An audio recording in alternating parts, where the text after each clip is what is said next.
Okay, here we go again. It is another wonderful morning, getting ready to get out and do our thing.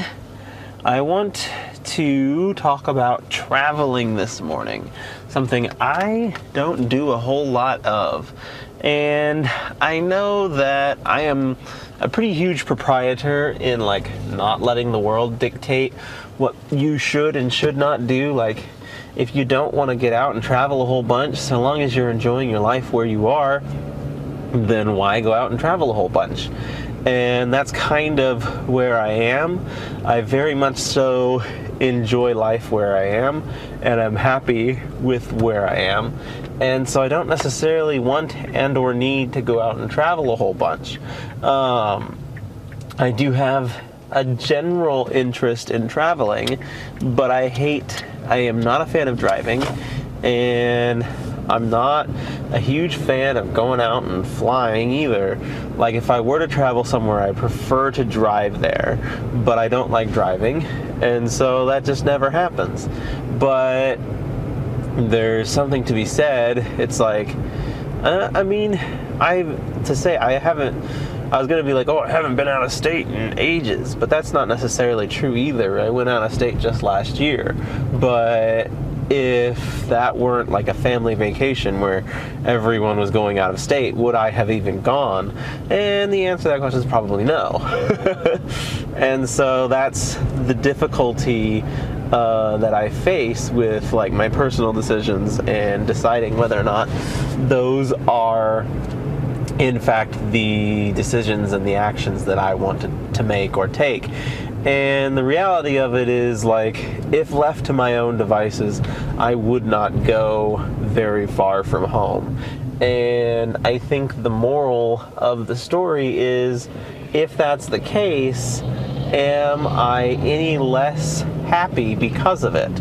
And I don't know that the answer to that question is yes, but it's hard to say no when you could just feel happy with where you are because you've never been somewhere else, if that makes sense.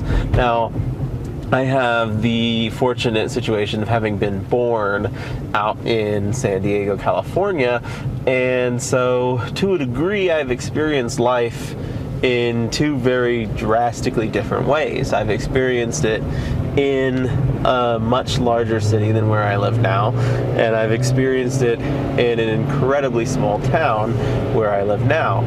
And I have chosen the small town life as my preferred living, but that doesn't mean that I don't need to go out and visit people and places and things every now and again. I have a good friend of mine who lives out in Colorado, and I kept saying this Memorial Day I was going to go out and I was going to go see him, but Memorial Day is very close now, and I don't think that I'm going to make it out there to go see him. And part of me is is that because of my own resistance to going out and seeing him, or is it because of my own resistance to traveling that I'm not going to go out and see him, or is it because of some extenuating circumstances, or am I allowing all these circumstances to kind of pile up on each other and just be yep, that's the reason, that's why I'm not doing it? And so it's tough because, like I said, I don't inherently feel like traveling. It's just, like I said, it's not something that's ever really strongly appealed to me. And so, and of course, when you take a vacation, I have a week and a half long vacation coming up. People are like, what are you going to do? I'm I'm going to do whatever the heck I want. What I like to do when I go on a vacation is I like to pretend like I'm retired. I like to pretend like money is no object to me, and I have no responsibilities, and I can just go and live my life and do whatever the heck I want, whenever the heck I want. Usually what it entails is me really buckling down on all my creative endeavors that I have going on right now, and that's fine too, because I enjoy doing that. But mostly it is just a really good experience. Oh, I thought that was my parents' car. It's just a really good experience for me to just be home, doing what I want to do, doing the stuff I don't have time to do because I'm spending 8 hours a day in an office, sometimes more. And so that to me is like the idea of a vacation. And it comes down to breaking down the societal expectations of things. And I have talked about this, and I will continue to talk about it till I'm blue in the face. But becoming comfortable with me and who I am and what I like as a human being has been one of the most empowering things of my entire lifetime, which granted, it hasn't been a very long lifetime, but there is a lot of people in this world much older than me who still cannot say that they have that kind of clarity with their life. And so for me to come out and say, you know what? No, I am perfectly happy with who I am. I understand who I am. And understanding me is a constant battle, but it is something that I completely and wholeheartedly now am comfortable with. And I think that, like, not that I'm in any serious relationship, but I feel like that's an important piece of a relationship. Like, you have to understand the other person, sure, but like, you really need to understand yourself. And it's like, how many people are in these serious committed relationships and they don't even understand themselves, and then they expect their partner to understand them as well as they do, and they don't even know who they are. And so that kind of self-reflection has been incredibly empowering for me. But for whatever reason, despite my ability to buck the system and every other aspect, like, this whole traveling thing continues to bug at me. And maybe it's just one of those things, like I said, it's a constant battle with my self-understanding. But maybe this is just one of those new things that I have to better facilitate and understand. Because on one hand, I'm like, man, like, there is an entire world out there that you are not seeing, that you are not experiencing, and you're stuck away in your little corner doing your little thing. And honestly, like, part of me is like, oh man, that really stinks. And then the other part of me is like, but if I don't want to go out there and see the entire world that's out there in front of me, like, what's the problem with that? And like, I don't mind traveling, which I've already said that. I don't mind traveling. If I had, and I've said this before, like, if I were ever wealthy, I would have just a hired driver who just takes me wherever the heck I want and or need to go. And that person would just be available at all times to drive me places. And hopefully one day I get wealthy and I can have this driver and I can start traveling and seeing the world. But until that happens, I'm just going to continue to live in my little bubble, because I'm happy in my little bubble and I'm content with taking a vacation and not really going anywhere. In fact, that's probably how I prefer it. This upcoming vacation will be one of the most adventurous ones I've had in a while, and I'm only going like an hour away from home. But for me, that's a big deal. So I have a buddy getting married, and his wedding is only a couple of days after my birthday. And so I'll have like 3 days, and then I'll have to head out for this guy's wedding. And then I will probably spend the weekend in the area where he's getting married. And then from there, head home, and then spend the rest of the week doing my own thing. I'll have some friends over at some point in time that first week, and then the rest of the week is just for me. And I might go to like another smaller nearby town that I like to visit one of those days, and then that'll be it. And I'm super content with that. But like, I was talking to like my coworkers and stuff, and they were just like, dude, like, are you going somewhere? Are you doing something? Are you getting out of here? And one of them was like, are you getting out of country? I was like, God, no. Like, why would I want to go out of country? And that's just me. Like, I need to accept that. Like, going on these super extravagant trips is not what excites me. A lot of people have these glorious travel plans in life, and they want to see the world and all these things. And I have glorious creative plans. I want to create a cartoon that moves people and that touches the world. I want to create written works that people read and actually connect with on an emotional level. Those are the sorts of adventures that I want to go on. And like where everybody else is going to Mexico and Japan and seeing all these wonderful places, I'm creating wonderful things for people to experience. And no, they're not the same, but like one is for me and the other is for other people. And I'm not saying that that's bad.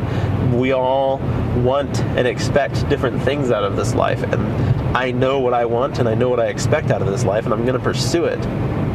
And so with that being said, I'm very excited for some time off and being able to really buckle down on these sorts of things.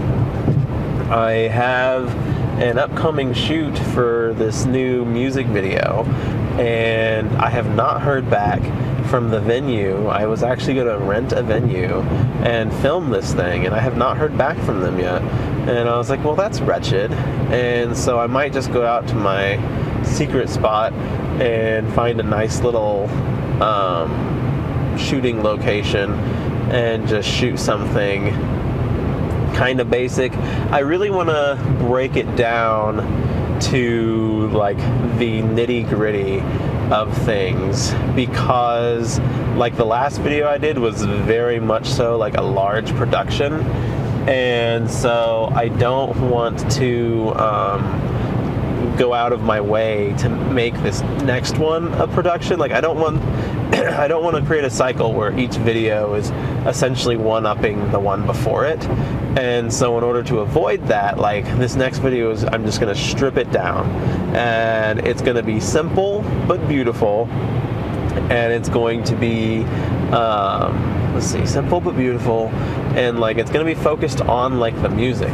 And I feel like I've hid behind a comedic value most of my music videos now, but like I want people to recognize me and be like, you know what, that guy actually has some good pipes. That person has a Pokemon license plate. That is so cool. You're the greatest person on the planet right now.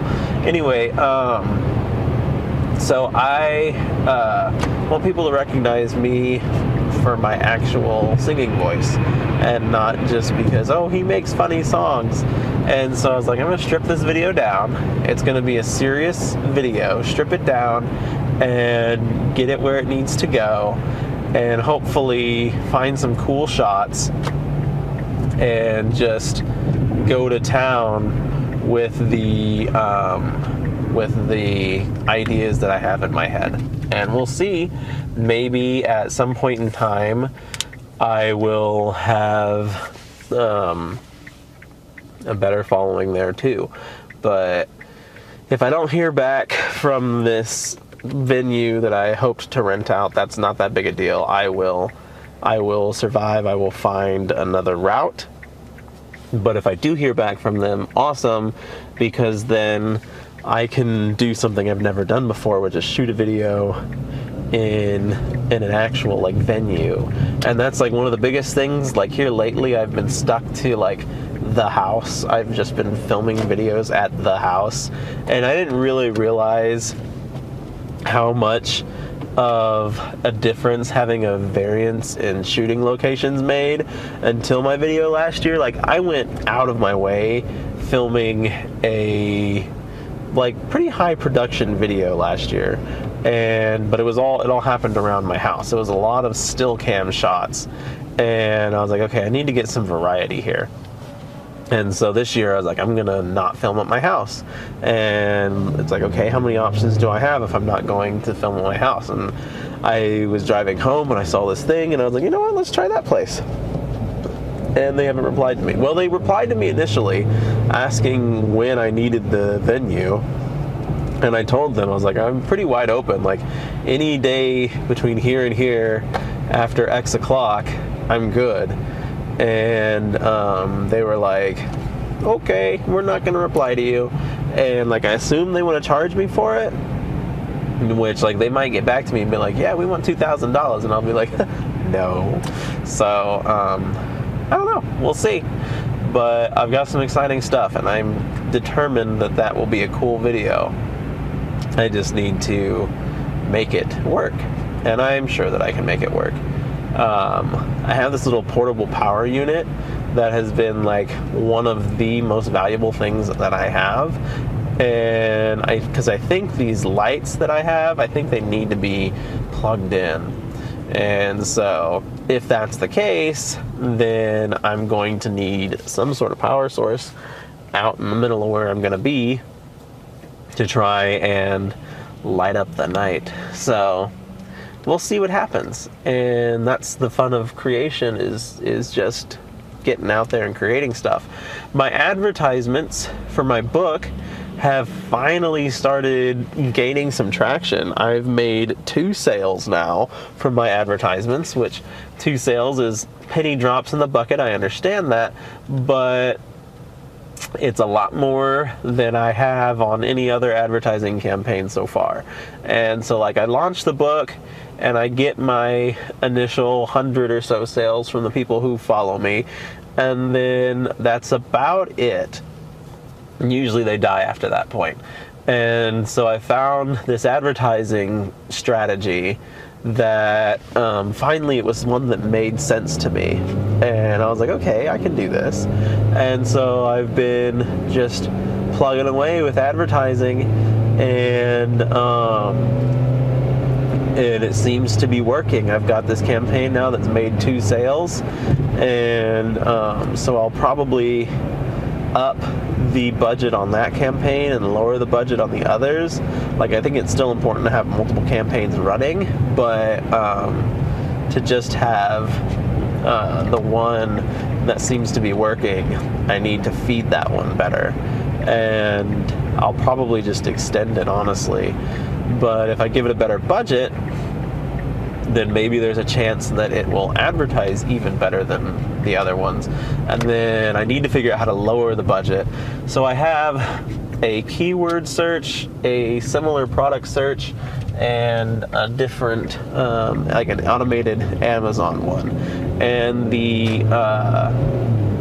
so far the similar product search has been the one that get both sales for me. And so I need to figure out how to hone in on that one. And the wild thing is I'm spending a lot more money on the keyword search than I am on the similar product search. And the similar product search is the one that's getting all the sales. So I might run multiple similar product searches, I think. I don't know. Figure out how to buckle down on that and keep it going and keep people interested in the product. And so I will figure out what I need to figure out there and hopefully start turning and burning. I'll probably add another book to the mix. I have at least 2 that I'm proud enough to like advertise in that level. Not that I'm not proud of all my books, but like there's some books when you are trying to make it in this world that you don't necessarily want people to read first. And a lot of people want to start with your first book. And it's like, oh, yay, you want to start with my first book.